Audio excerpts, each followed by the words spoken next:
तो बंधुओं, मैं संजय। देखिए, जलियांबाग वाला हत्याकांड को अंजाम क्यों दिया गया था, अब यह समझने की कोशिश करिए कि देशभक्त कौन था और गद्दार कौन था। तो इसकी शुरुआत थोड़ी सी देख लेते हैं कि इसकी जड़ कहाँ से शुरू होती है। लॉर्ड वेलेजली, जिसको बहुत क्रूर आदमी दिखाया जाता है, उसने 1799 में प्रेस अधिनियम शुरू किया और लोगों को पढ़ने लिखने यानी प्रेस स्वतंत्रता, प्रेस जिसको आज के डेट में हम समाचार पत्र कहते हैं, उसकी शुरुआत हुई 1799 में लॉर्ड वेलेजली के द्वारा। 1 जनवरी 1818 को तृतीय मराठा और पेशवाओं के बीच युद्ध हुआ। 1 जनवरी 1818, जिसमें 28,000 पेशवा यानी ब्राह्मणों को 500 मराठाओं ने हरा दिया और इसलिए 1818 में प्रेस अधिनियम पर रोक लगा दी गई। सर जॉन एडम ने फिर से 1823 को प्रेस का नया अधिनियम लाया, फिर से लिखने बोलने की अनुमति मिली। 1835 का प्रेस अधिनियम 1835 का 1856 तक चला और इस दौरान ज्योतिबा फुले, सावित्री फुले ने शिक्षा की क्रांति उठाई और भी कुछ देश के लोगों ने महिला स्कूल खोले और स्कूलों की भरमार, पूरे देश भर में स्कूली क्रांति शुरू हुई, लोग पढ़ने लिखने लगे और इसलिए इसको रोकने के लिए 1857 की क्रांति खड़ी हुई, जिस क्रांति के प्रमुख बहादुर शाह जफर आज़ादी के लिए और देश को हिंदू राष्ट्र बनाने के लिए पेशवा, तात्या टोपे इत्यादि हिंदू राष्ट्रवाद के लिए लड़ते रहे और अंग्रेजों की पूरी चापलूसी करते रहे कि बोले देश केवल हिंदू राष्ट्र रहना चाहिए, और इसलिए उनकी लड़ाई तेज होती रही और इसलिए 1857 में प्रेस का लाइसेंस अधिनियम बना कि बोले कौन रख सकता है, कौन नहीं रख सकता, बगैर लाइसेंस के कोई कुछ लिखेगा और बोलेगा नहीं। सन 1867 में लिखने बोलने के लिए प्रेस पर धारा 124 ये लगाई गई, राजद्रोह का कानून जिसको कहते।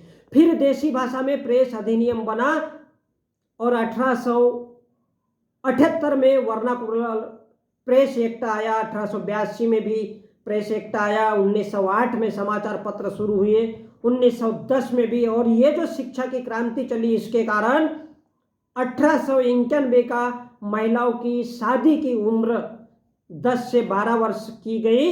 इसका बाल गंगाधर तिलक ने विरोध किया। अब ये विरोध किया तो उनका विरोध बंग भंग आंदोलन से शुरू होता है, फूट डालो और शासन करो का बंग भंग आंदोलन, यानी लाला लाजपत राय, बाल गंगाधर तिलक और बिपिन चंद्र पाल, इन तीनों हिंदू और राष्ट्रवादी स्वतंत्रता सेनानियों ने आंदोलन चलाया। 1900 से शुरू होता है। तो भारत के अल्पसंख्यक मुस्लिम, सिख, ईसाई और जैनी इससे परेशान हुए क्योंकि इन्होंने आक्रामकता अपनाई, पूरी तरह से कोर्ट कचहरी और सब पर अपना अपना दबाव। तो ढाका के नवाब सलीमुल्लाह ने 3-4 लोगों ने मिलकर के मुस्लिम लीग की स्थापना की।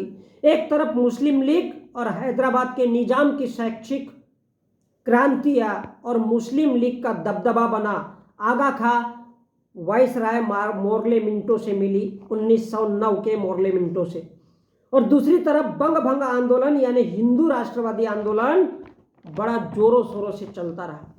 जैसा कि आज के भारत में हिंदू राष्ट्रवाद और उसके पीछे दबा हुआ ओबीसी आरक्षण, और इसलिए 6 दिसंबर 1992 को बाबरी मस्जिद गिराई गई। किसी भी सूरत में ओबीसी आरक्षण लागू नहीं होना चाहिए, इसलिए उस जमाने में अंग्रेजों ने 1909 में मोरले मिंटो सुधार का प्रस्ताव लाया था, क्योंकि हैदराबाद की निजामशाही, ढाका के नवाब सलीमुल्लाह, आगा खान, मुस्लिम लीग, पाकिस्तान, बांग्लादेश भारत में ही था। तो मुस्लिमों की संख्या हिंदू राष्ट्रवादियों के विरोध में अपने अपने अस्तित्व के लिए लड़ने लगी और इसलिए मोरले मिंटो सुधार से पृथक निर्वाचन आया।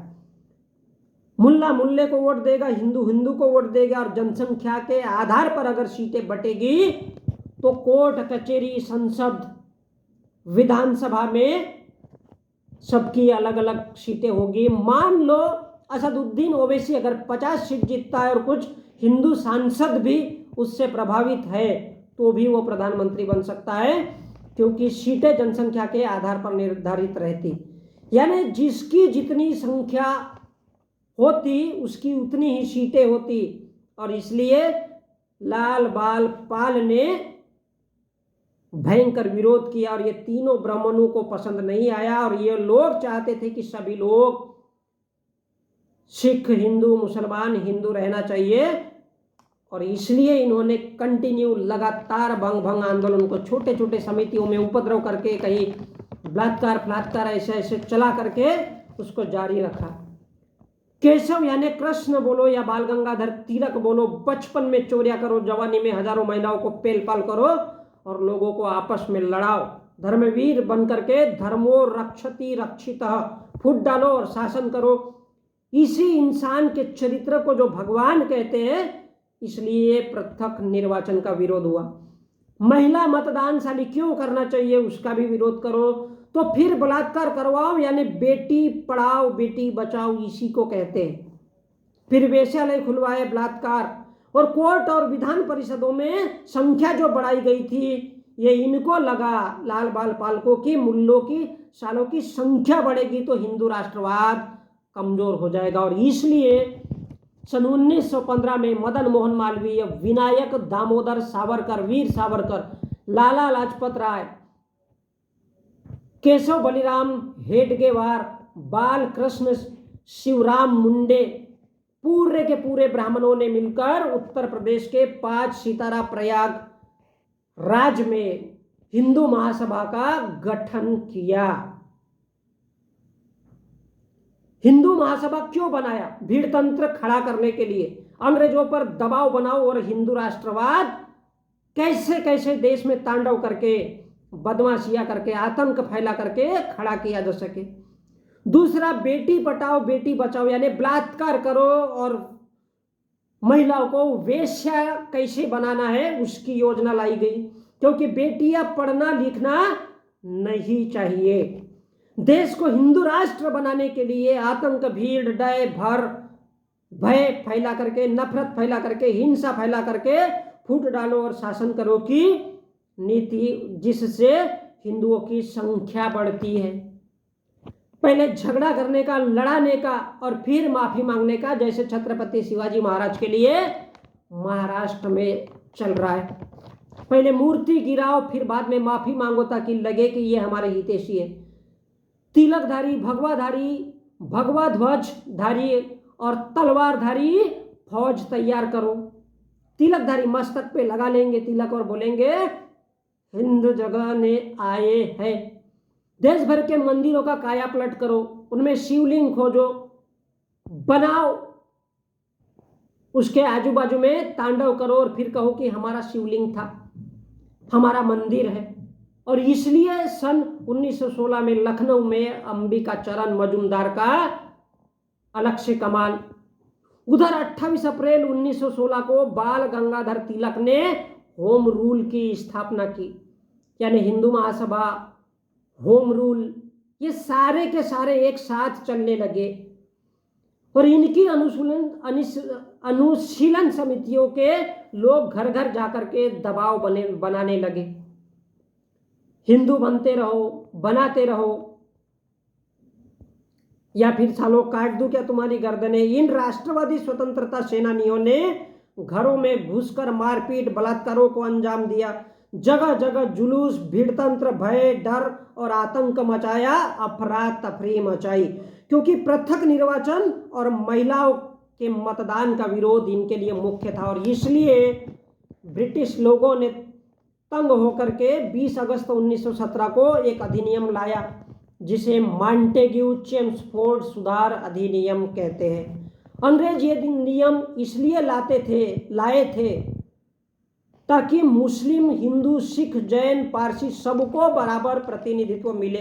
लेकिन लाल बाल पाल जैसे हिंदुओं का कहना था चित भी मेरी और पट भी मेरी, हेड एंड टेल दोनों भी मेरा। इस प्रस्ताव को हिंदुओं ने ठुकरा दिया। Hindu Mahasabha, home rule league के आंदोलन लगातार बढ़ रहे थे और इसलिए अंग्रेजों ने सन 1919 में मजबूरी में इसको दबाने के लिए रोलेट एक्ट लाया। अब देखिए रोलेट एक्ट क्या था, बिना वारंट के गिरफ्तारी, बिना मुकदमा किए जेल में डालो। किसको? बीजेपी आरएसएस के लोगों को, उस समय के, तब बीजेपी आरएसएस नहीं था, हिंदू महासभा और बंग भंग के कार्यकर्ता और होम रूल लीग। तो राजनीतिक कार्यकर्ता रविंद्रनाथ ठाकुर, अरविंदो घोष, लाल बाल पाल, बलिराम हेगड़े और राजनीतिक सदस्यों कार्यकर्ताओं को, संदिग्धों को सीधा गिरफ्तार करना, जो दंगा नफरत हिंसा फैलाते हैं, कुल मिलाकर के राजद्रोह देशद्रोह में और जेल में इनको डालने के लिए रोलेट एक्ट का कानून लाया गया।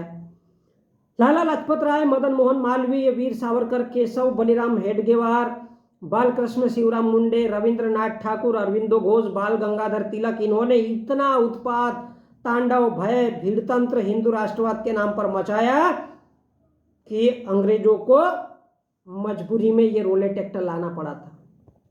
अब देखिए मॉन्टेग्यू चेम्सफोर्ड सुधार 1919 अधिनियम, केंद्र में द्विसदनात्मक विधायिका की स्थापना, अर्थात केंद्र सरकार राज्य सरकार, केंद्र में प्रत्यक्ष निर्वाचन व्यवस्था, प्रांतों में द्वैध शासन व्यवस्था, लोक सेवा आयोग का गठन और महिलाओं को सीमित मतदान कर दिया। चलो भाई बहुत ज्यादा नहीं देते, थोड़ा कम ही कर देते। और केंद्र और राज्य का बजट अलग अलग रहेगा, यानी केंद्र अलग बजट देगा, राज्य अलग देगा। और 1909 के पार्लियामेंटो सुधार में मुस्लिमों को प्रतिनिधित्व दिया गया था, यानी पृथक निर्वाचन।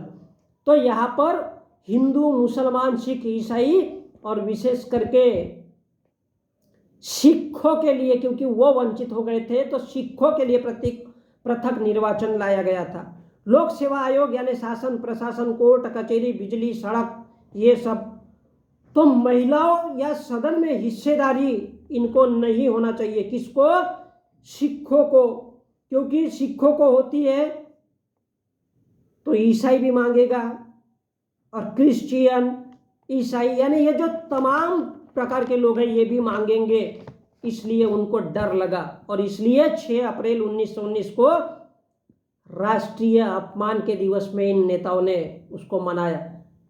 किसने? होम रूल लीग और हिंदू महासभा ने। और इसलिए home rule league, Hindu Mahasabha ने देश भर हड़तालें की, भीड़तंत्र खड़ा किया, भारत बंद जैसा आह्वान किया और देश भर तांडव खड़ा किया और पूरे देश भर लाठीचार्ज हुए। और इस प्रकार दरअसल ये किसका विरोध था? सिखों के पृथक निर्वाचन का।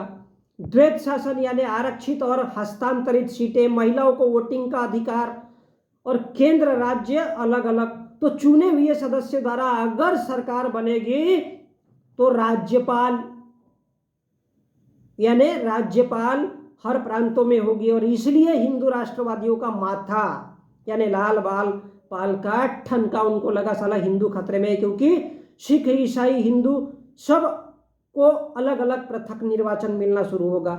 तो हिंदू हिंदू को वोट देगा, सिख सिख को देगा, तो हिंदू राष्ट्र तो बोले साला गयो तेल लगाने के लिए। और इसलिए हिंदू राष्ट्रवादियों ने 13 अप्रैल 1919 को पंजाब के अमृतसर में जलिया बाग में जनसभा का आयोजन किया, जिसमें आरएसएस के ढेर सारे कार्यकर्ता थे, जिनका उद्देश्य पंजाब के सिखों के स्वर्ण मंदिर का,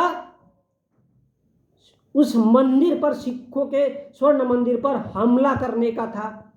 सिखों के स्वर्ण मंदिर पर भीड़ को भड़का करके तोड़ताड़ फोड़फाड़ करना था, जैसा कि 6 दिसंबर 1992 को बाबरी मस्जिद को तोड़ा गया था, ताकि हिंदू राष्ट्रवाद बना रहे, जिसको अंग्रेज अधिकारी brigadier general Reginald Edward Dyer ने सैनिकों को आदेश देकर के गोलियां चलवाई।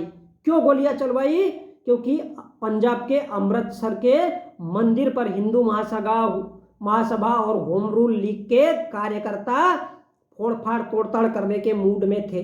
किसको? सिखों के अमृतसर, क्योंकि सिखों को पृथक निर्वाचन नहीं मिलना चाहिए, क्योंकि मॉन्टेग्यू चेम्सफोर्ड वो लाया था, जिससे सैकड़ों हिंदू महासभा के कार्यकर्ता भी भूने गए, क्योंकि ईसाई सिखों को भी पृथक निर्वाचन देना था, जबकि हिंदू राष्ट्रवादी चाहते थे सिखों को हिंदू बना करके ही रखा जाए और इसलिए भीड़ तंत्र खड़ा ना हो। बलात्कार दंगे ना हो, इसको रोकने के लिए, बढ़ते उग्रवाद को रोकने के लिए, हिंदू राष्ट्रवाद को रोकने के लिए, बढ़ता उग्रवाद अर्थात हिंदू राष्ट्रवाद खालिस्तानी पाकिस्तानी बनने से रोकने के लिए जनरल डायर ने गोलियां धड़ाधड़ चलवाई थी। तो बंधुओं, इसके पीछे हिंदू राष्ट्रवाद था। कहा जाता है कि जानवर का वध करने के लिए जानवर बनना पड़ता है, शायद जनरल डायर ने यही किया था। और इसलिए कहते हैं, छोड़ो कल की बातें, कल की बात पुरानी, नए दौर से मिलकर लिखेंगे इस देश की नई कहानी, वंदे मातरम। इन पंक्तियों को समझिए, मिलकर लिखेंगे नई कहानी, वंदे मातरम। और हमको पढ़ाया जाता है कि बंगाल का विभाजन लॉर्ड कर्जन ने 1905 में किया था, लेकिन 1947 में पाकिस्तान अलग हुआ और पूर्वी पाकिस्तान 1971 में। 1905 में बंगाल अलग नहीं हुआ। बंग भंग आंदोलन शुरू किया हिंदू राष्ट्रवाद के द्वारा, ये तांडव पैदा कर करके, बंग भंग आंदोलन खड़ा करके बंगाल का विभाजन तय किया गया। और उसको बताया जाता है कि लॉर्ड कर्जन ने 1905 में बंगाल का विभाजन किया। पाकिस्तान, पश्चिमी पाकिस्तान और पूर्वी पाकिस्तान, बांग्लादेश को कहा जाता है केवल मात्र बंगाल का विभाजन है, जिसको वंग दर्शन कहते। और सोच सकते हो 1905 से 1947 और 1971 ऐसा अलग अलग क्यों है। 1905 में बंगाल का विभाजन हुआ तो 1947 और 1971 में पाकिस्तान और बांग्लादेश क्या लफड़ा है भाई। और बंधुओं, इसी को, जी हाँ, इसी को हिंदू राष्ट्र कहते हैं और इसी को हिंदू खुश और लव खुश कहते हैं। खैर, मेरे बाप का क्या जाता है भाई, मैं तो सिर्फ ये कहानियाँ सुना रहा हूँ ताकि मेरे को 2 पैसा मिले।